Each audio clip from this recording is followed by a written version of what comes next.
Hi hello నా పేరు Monica. నన్ను అందరూ ముద్దుగా మున్ని అని పిలుస్తారు. Welcome to my channel. నేను చబ్బీ గర్ల్స్ పార్ట్ 1 అని చెప్పి ఒక వీడియో చేశాను. ఆ వీడియోని మీరు గనక చూడకపోతే లింక్ని డిస్క్రిప్షన్ బాక్స్లో పెడుతున్నాను, తప్పకుండా చూడండి. మనలాంటి వాళ్ళని డిస్టర్బ్ చేయడానికి, మన స్ట్రెస్ లెవెల్స్ పెంచడానికి చాలా మంది అడ్డొస్తూ ఉంటారు. అలాంటి వాళ్ళ గురించి నేను మీకు ఈరోజు చెప్పబోతున్నా. లావు వల్ల హెల్త్ ఇష్యూస్ వచ్చి ఏమైనా ప్రాబ్లమ్స్ వస్తాయో లేదో తెలియదు, కానీ మన చుట్టూ ఉన్న వాళ్ళు మనకు పెట్టే స్ట్రెస్ వల్ల మాత్రం చాలా హెల్త్ ఇష్యూస్ వస్తాయండి. మనల్ని చూస్తే ప్రతి ఒక్కరూ డైట్ గురూసే అయిపోతారండి. ప్రతి ఒక్కరు మనకు ఉపన్యాసాలు ఇచ్చేవారే, ప్రతి ఒక్కరు మనకు సలహాలు ఇచ్చేవారే. ఒకరు వేడి నీళ్ళు తాగంటారు, ఇంకొకరు నిమ్మకాయ రసం తాగమంటారు. ఇన్ని ప్రాబ్లమ్స్ రావడానికి కారణం ఎవరైనా ఎప్పుడైనా ఆలోచించారా? సినిమాలండి.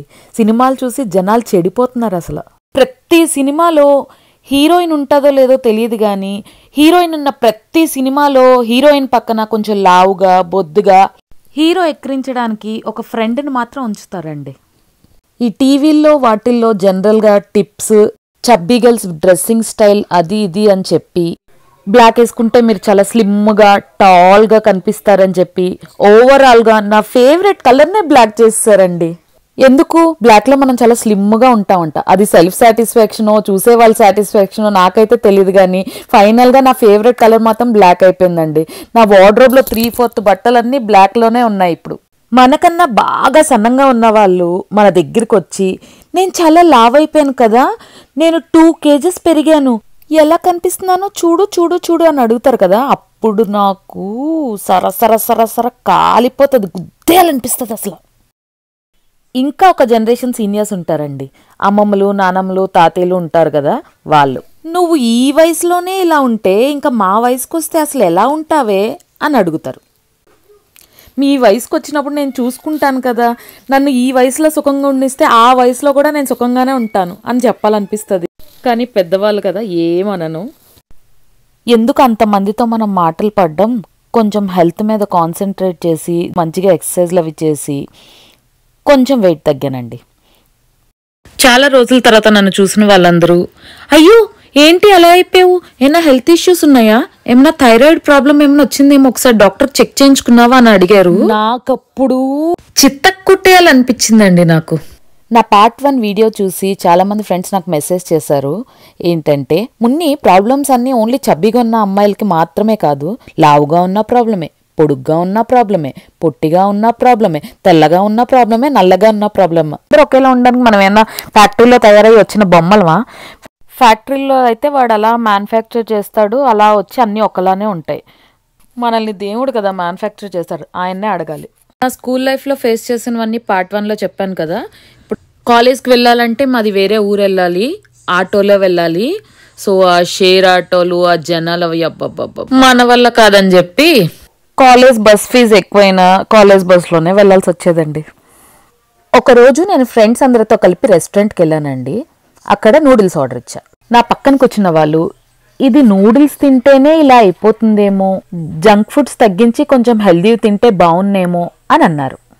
నాకు అప్పుడు అనిపించింది కదా, నువ్వు ఆర్డర్ ఇచ్చిన ఫుడ్ నువ్వు తిను, నేను ఆర్డర్ ఇచ్చింది నేను తింటాను, నా బిల్ ఏమైనా నువ్వు కడుతున్నావా, మైండ్ యువర్ ఓన్ బిజినెస్ అని చెప్దాం అనుకున్నాను, కానీ చెప్పలేదు.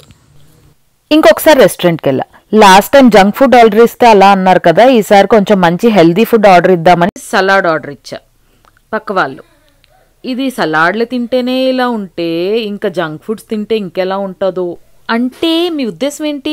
మేము అటు హెల్దీ ఫుడ్ తినద్దు, ఇటు జంక్ ఫుడ్ తినద్దు అంటే ఏం తినాలి? మంచినీళ్ళు తాగేసి బతికేయాలా? మా కాలేజ్లో ఒకసారి ఫెస్ట్ అయింది. యాంకర్కి ఏదో ఇష్యూ వచ్చింది, యాంకర్ రాలేకపోయింది. సో ఎవరైనా యాంకరింగ్ చేస్తారేమో అని చూస్తున్నారు. సో ఇంకా ఎవరు దొరకట్లేదు, సరే నేను లాస్ట్కి నేను ఇస్తాను అని అన్నా. అప్పుడు ఇది కుస్తీ పోటీలు కాదమ్మా, యాంకరింగ్ అని అన్నారు. నాకు అనిపించింది, నేను అట్లీస్ట్ కుస్తీ పోటీలకైనా పనికొస్తాను, నువ్వు యాంకరింగ్ చేస్తావని అడిగాను. అచ్చచ్చచ్చ నా వల్ల కాదు. మరి అలాంటప్పుడు నీకెందుకయ్యా అని అనాలనిపించిందండి. అనలేదు. కానీ ఓసారి నేను ఒక పెళ్ళికి వెళ్ళానండి. పెళ్ళికి వెళ్తే అక్కడ సంగీతం ఉంది, అందరు ఫుల్ హడావుడి చేస్తున్నారు. ఇంకా నా దగ్గరికి వచ్చి, నెక్స్ట్ నీదే పెళ్ళి, ఇలా ఉంటే పెళ్ళి ఎప్పుడు కుదురుతుంది? పెళ్ళి కుదరడం కష్టం, కొంచెం వెయిట్ తగ్గితే బాగుంటుంది. నేను అడిగానా, నేను అడిగానా నాకు పెళ్లి చేయండి అని నేను అడిగానా? ఉచిత సలహాలు ఇవ్వకు అని చెప్పాలనిపించిందండి నాకు. ఇంకొంతమంది ఉంటారండి పెళ్ళయ్యాక కూడా, ఫర్ సపోజ్ మన కర్మగాలి మన పిల్లలు మన హస్బెండ్ మనకన్నా సన్నంగానే ఉన్నారు అనుకోండి నాకు ఆ ప్రాబ్లం రాలేదు, నేను మా హస్బెండ్ ఈడు జోడు బాగానే ఉంటాము. సో ఫర్ సపోజ్ అలా ఉంటే మీ అబ్బాయికి మీ ఆయనకి కొంచెం ఏమైనా పెట్టవే, మొత్తం అంతా నువ్వే తినేస్తున్నావా? అసలు నిజం చెప్పండి, ఎంతమంది అమ్మలు ఇంట్లో వాళ్ళకంటూ వాళ్ళు వండుకొని తింటూ ఉన్నారు చెప్పండి. అసలు వాళ్ళ హస్బెండ్కి పిల్లలకి పెట్టిన తర్వాత ఏదో ఉన్నది తినడమే గాని మనకంటూ మనం సపరేట్ గా మనకు నచ్చింది వండుకొని ఎంతమంది పేరెంట్స్ ఉన్నారు, ఎంతమంది మామ్స్ ఉన్నారు చెప్పండి. ఈ విషయంలో అయితే చాలా హర్ట్ అవుతామండి మనం. ఒకసారి షాపింగ్కి వెళ్ళానండి. షాపింగ్కి వెళ్ళగానే వస్తున్నారు నా దగ్గరికి జనాలు. ఏంటా అని చూస్తే, మేడం 10 daysలో 10 kgs వెయిట్ లాస్ అయ్యే ప్రోటీన్ పౌడర్ మా దగ్గర ఉంది అంటే, ఇంకా నా వల్ల కాదు వదిలేయండిరా బాబు నన్ను అనిపించిందండి. ఇంకోసారి మూవీకి వెళ్తే సినిమాలు జనరల్గా తెలిసిందే కదా మనకి, హీరోయిన్ ఫ్రెండ్ కొంచెం చబ్బీగా ఉంటే కామెంట్ చేస్తుంటారు. హీరో కామెంట్ చేస్తున్నారు, సినిమాలో అయిపోయింది ఓకే, మన పక్కన ఉన్నాడు మనల్ని ఎగదిగా చూస్తుంటారు. అవసరం? అసలు మీకు మోస్ట్ క్రేజియస్ట్ థింగ్ ఒకటి చెప్పనా, ఒక లావుగా ఉన్న అమ్మాయికి ఒక బక్కగా ఉన్న అమ్మాయి ఫ్రెండ్ అయితే ఇంకా మనల్ని వేసుకుంటారండి. అసలు ఆ కాంబినేషన్ అది ఇది అని చెప్పి అసలు అందరూ ఒకేలా ఎలా ఉంటారండి? ఒక్కొక్కరు ఒక్కొక్క సైజ్ లో ఉంటారు, ఒక్కొక్కరు ఒక్కొక్క పర్సనాలిటీతో ఉంటారు, ఒక్కొక్కరు ఒక్కొక్క యాటిట్యూడ్ తో ఉంటారు. మీరెవరు అసలు కామెంట్ చేయడానికి, క్వశ్చన్ చేయడానికి? అసలు అర్థం కాదు. మనం ఫ్రెండ్షిప్ ఆ అమ్మాయి లావుగా ఉందా, పొట్టిగా ఉందా, పొడుగ్గా ఉందా అని చూసుకొని చేస్తామా? కాదు కదా. ఏంటో నాకైతే అర్థం కాదు. మీకేమైనా అర్థమైతే చెప్పండి. మనల్ని ఇంతమంది ఎక్కిరిస్తున్నారు కానీ మన వల్ల ఎంతమంది బతుకుతున్నారు తెలుసా? ఎన్ని ఫిట్నెస్ సెంటర్లు ఉన్నాయి, ఇంతమంది కోచెస్ ఉన్నారు. వీళ్ళందరూ మనం లేకపోతే బతుకుతారా? వీళ్ళందరికీ సోర్స్ ఆఫ్ ఇన్కమే మనం కదా. మనం ఇంతమందితో కామెంట్లు పడి, ఇంతమందితో సెటైర్లు వేయించుకొని ఇంతమందికి లైఫ్ ఇస్తున్నాం.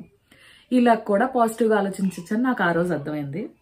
ఇవన్నీ తలకెక్కించుకోకుండా నాలా ఈ చెవులో చెప్తే ఈ చెవు నుండి వదిలేస్తాను, ఈ చెవు నుండి చెప్తే ఈ చెవు నుండి వదిలేస్తారు, అది ఇది కలిపి చెప్పారా మీ కర్మ, మీరు పొండి అని చెప్పి వదిలేస్తాను. ఇవి ఎప్పటికీ ఆగేవి కాదు. మనల్ని మనం పాజిటివ్గా మార్చుకొని మనం హ్యాపీగా ఉంటేనే ఎప్పటికీ మనం లైఫ్ లాంగ్ హ్యాపీగా ఉన్నాం. ఒకటి, వాళ్ళలా అన్నారు వీళ్ళలా అన్నారు అయ్యయ్యో అని అక్కర్లేని తలనొప్పులు టెన్షన్లు పెట్టుకొని మీ బుర్ర పాడు చేసుకోకండి. మీరు ఆరోగ్యంగా ఉండి హెల్దీగా ఉంటే అన్ని ప్రాబ్లమ్స్ సాల్వ్ అయిపోతాయి. మనం పక్క వాళ్ళని హర్ట్ చేయనంత వరకు మనం ఎలా ఉన్నా కూడా అది మంచిదే. మన వల్ల పక్క వాళ్ళకి ఎటువంటి ఇబ్బంది లేకుండా ఉంటే అదొక్కటే చాలు. ఫైనల్గా నేను చెప్పొచ్చేది ఏంటంటే, మీకు ఎలా నచ్చితే అలా ఉండండి, హ్యాపీగా ఆనందంగా నవ్వుతూ ఉండండి, స్ట్రెస్ ఫ్రీ టెన్షన్ ఫ్రీ లైఫ్ని అనుభవించండి. పార్ట్ 1 వీడియోని డిస్క్రిప్షన్ బాక్స్లో పెడుతున్నాను, తప్పకుండా చూడండి. అలాగే నా బ్యాక్గ్రౌండ్లో ఉన్న డెకరేషన్, నా బర్త్డేకి మేము ఫస్ట్ హెలికాప్టర్ రైడ్కి వెళ్ళిన ఆ వీడియో కూడా కింద పెడుతున్నాను. నా ఛానల్ని సబ్స్క్రైబ్ చేసుకొని తప్పకుండా బెల్ ఐకాన్ని ప్రెస్ చేసి మా పిల్లలు చెప్పిన రామాయణం విని సియాటల్లో best Snoqualmie waterfalls చూసి స్నోలో ఎంజాయ్ చేస్తూ ఆనందంగా ఉండండి. నా వీడియో కనుక మీకు నచ్చినట్టయితే లైక్ చేయండి, షేర్ చేయండి, కామెంట్ చేయండి, సబ్స్క్రైబ్ చేసుకోండి. Bye bye.